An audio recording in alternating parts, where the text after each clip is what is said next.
there, welcome back to my channel, and in today's video I'm going to be going through 5 YouTubers that have made it in the mainstream. Since YouTube's launch in 2005, many people have found success and fame through posting their own homemade videos on the website. So starting off the list today, we have Joe Sugg, who is famous for his channels Thatcher Joe Vlogs, and Thatcher Joe Games. Joe started making videos in 2011, and as of the 1st of April 2016, he has over 630 million views and 6.3 million subscribers on his main channel alone. Joe created the YouTuber Innuendo Bingo series, similar to the BBC Radio 1 segment, and was later invited to appear on that segment himself. As far as music goes, there's not a lot for Joe Sugg in the mainstream, so we're going to skip through that bit really quickly. Joe was part of the YouTube boy band that raised money for comic relief and featured in The Guardian. As well as this, he also featured in the 2014 Band-Aid single, Do They Know It's Christmas? Now, films and books, that's where things get a little bit interesting. Joe actually made a cameo voiceover in the new movie SpongeBob, A Sponge Out of Water, voicing over one of the seagulls with his flatmate Casper Lee, who is also a YouTuber, Alan Carr, and Stacey Solomon. But that isn't all, because Joe Sugg and Casper Lee also went on to make their own BBC worldwide film,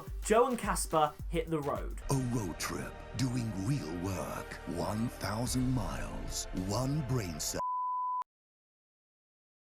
Their movie absolutely smashed Amazon records and became the most pre-ordered title in the first day ever on Amazon. Arguably one of his most biggest success stories is his own graphic novel titled Username Evie. The book was published in 2015 and once again smashed Amazon records, being the most sold graphic novel ever in its first week. Sugg has since appeared on chat shows, the news, and has also won Radio 1's Best British Vlogger Award. Yeah.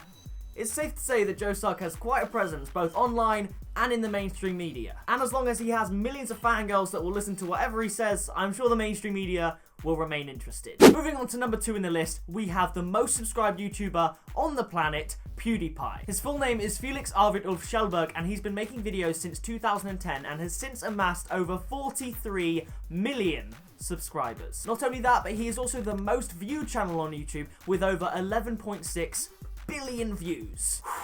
Now that is a lot of views.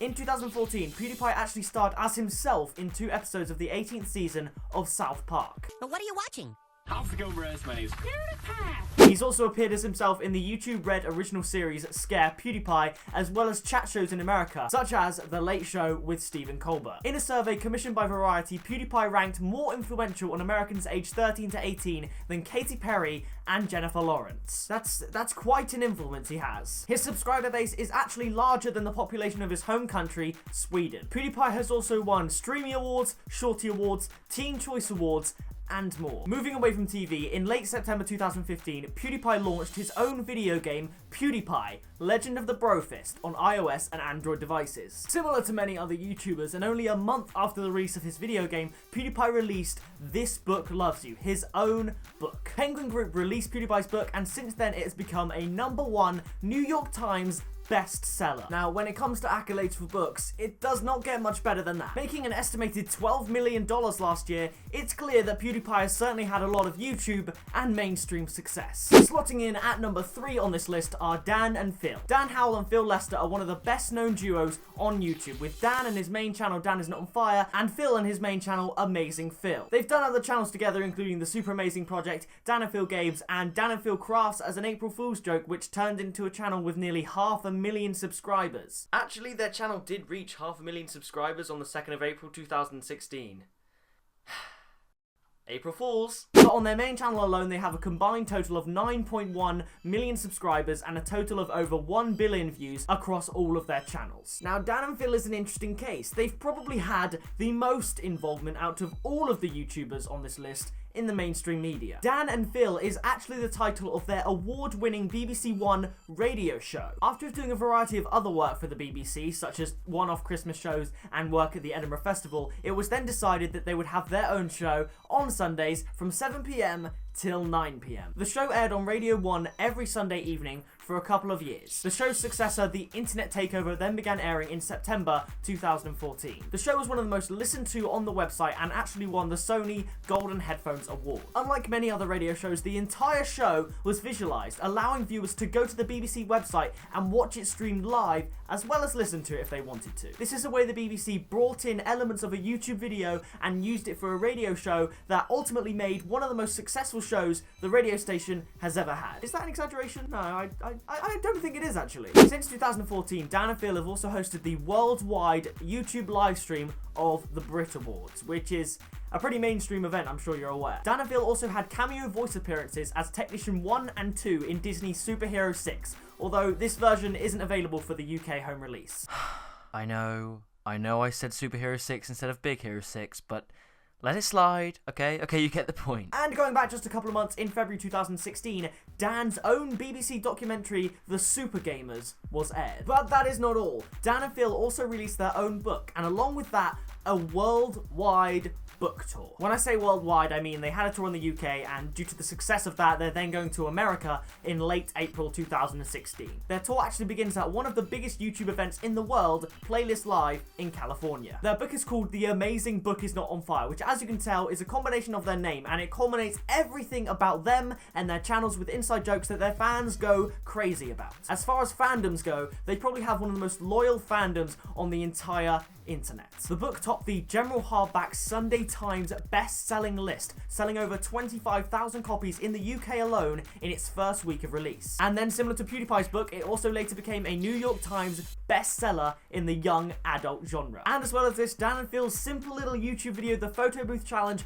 was nominated for a Teen's Choice Award. I just don't believe it. How they went from a few years ago just filming in their bedrooms like I'm doing right now to global success. But hey, props to them.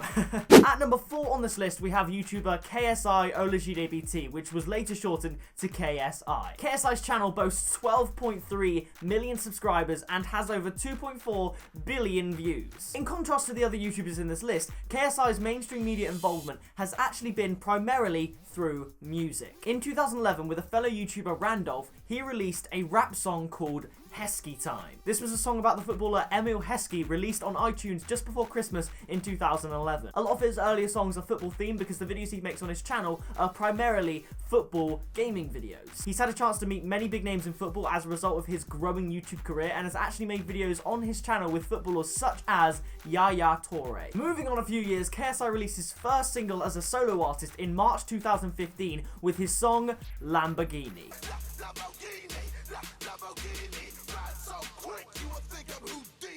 This song is actually a reference to his own Lamborghini car, which he was able to afford as a result of all the revenue from his YouTube income. The song also features P Money and peaked at number 7 in the UK R&B charts. Following the success of that, in October 2015, KSI announced the release of his first ever EP called Keep Up, which was then released in January 2016. The EP itself was a massive success, although there were mixed opinions amongst some fans. Some accused him of being a sellout and for using YouTube just to make money, but others really loved the music and encouraged him to do both music and YouTube. Similar to Lamborghini, Keep Up made it to number 7 on the UK charts and actually got to number 2 on the UK iTunes charts, surpassing big name singers such as Adele in the music industry on iTunes. Casper Lee is back at it again because in June 2015 it was announced that KSI and Casper would star in the movie Laid in America. It has only been said that the film will be released in 2016. KSI did also release a book called I Am a Bellend, which was changed to I Am a Tool for the American market, but I don't really need to go into that. It sold very well. I actually bought that book, I think. Yeah, exactly. Alright, still with me? Good, because coming in at number 5 on the list is Joe Suggs' sister, Zoella. Zoe has over 10.4 million subscribers on her main channel and nearly 4 million subscribers on her second channel, with a combined viewership of over 1 billion views. She is one of the 2 female YouTubers that have actually passed 10 million subscribers, the other being American YouTuber Jenna Marbles. Now, as far as mainstream involvement goes, it just seems to get bigger and bigger, with Zoe being in the mainstream literally everywhere you go. She's appeared in chat shows, TV adverts, and billboards, and a lot more. We've got to start somewhere, so we'll start small. Like her brother Joe, she also featured in the Band-Aid single, Do They Know It's Christmas? And in 2014, she was a guest panelist on the show Loose Women. She also appeared on This Morning in July 2014 to talk about social anxiety, and also appeared in the comic relief edition of The Great British Bake Off. I mean, she didn't get very far. She needs to work on her cooking skills if she wants to win that, but she was on there. Before I delve into what is arguably one of her biggest successes as a result of her YouTube career, we're going to talk about something else. Zoella is primarily a beauty YouTuber and vlogger, so she makes videos telling usually young girls how to apply their makeup and what products she recommends and things like that. So this sparked the idea for her beauty range, Zoella Beauty. The brand Zoella Beauty was launched in September 2014 and according to the Metro was the biggest beauty launch of the year. She can be found in Boots, in Superdrug and many other shops as well as online. Some of her YouTube friends such as Tanya Burr have also followed her into the beauty industry, but she still tops it. She has also released 2 books, her debut novel, Girl Online, and her second book, Girl Online 2. Girl Online was released in November 2014 and again smashed records. And we're not talking small records, okay? We're talking the biggest of big records. With her book, Zoe scored the highest sales in the first week of release since records began, totaling at 78,109 books sold in the UK in the first week. Her debut novel outsold Stephanie Meyer's Twilight and J.K. Rowling's very famous Harry Potter. In fact, Twilight actually only sold 53 copies in the first week of its release. And another popular book, 50 Shades of Grey, only sold 14,814 copies in its first week. That being a very worldwide successful book was just a fraction of what Zoella achieved. Zoe was also mentioned on The Telegraph as one of Britain's most influential tweeters of 2013. She also has a long list of awards, so just before the end of the video, we're going to shoot through the awards that she's won. The Cosmopolitan Blog Award for Best Established Beauty Blog, the Best Beauty Vlogger Award, Best British Vlogger for 2 years running in 2013 and 2014 at Radio 1's Teen Choice Awards, the 2014 Nickelodeon Kids' Choice Award for UK Favourite Vlogger, and many, many more. You get the picture. I guess it should be mentioned that Zoella does also have her own wax figure in Madame Tussauds London with her boyfriend Alfie. Yeah, that's a pretty big thing. A wax statue for vlogging, I mean, come on. As well as these 5 YouTubers, I have also held back a special little success story. You may have heard of him. Justin Bieber. I'm not going to delve into statistics. He is one of the most successful artists of our time, selling millions and millions of copies worldwide, being one of the most followed users on Twitter, one of the most subscribed channels on YouTube, and one of the most followed people on Instagram. A lot of people may not know this, but it actually started with YouTube. At age 12, Justin Bieber was posting homemade videos on YouTube, and then industry insiders started taking notice. A quote from Justin Bieber reads, "It had 100 views, then 1,000 views, then 10,000 views, so I just kept making more and more videos." He then appeared on The Ellen Show, and look at him now. Like I said, he is a big success story. So that does it. That is 5 YouTubers that made it in the mainstream media. Whew, it's getting hot in here. As always, if you did enjoy it, then be sure to hit that like button and subscribe to the channel for new videos every single week, because who knows, maybe I can make it in the mainstream media. But until then, I'll see you next time. Bye, guys!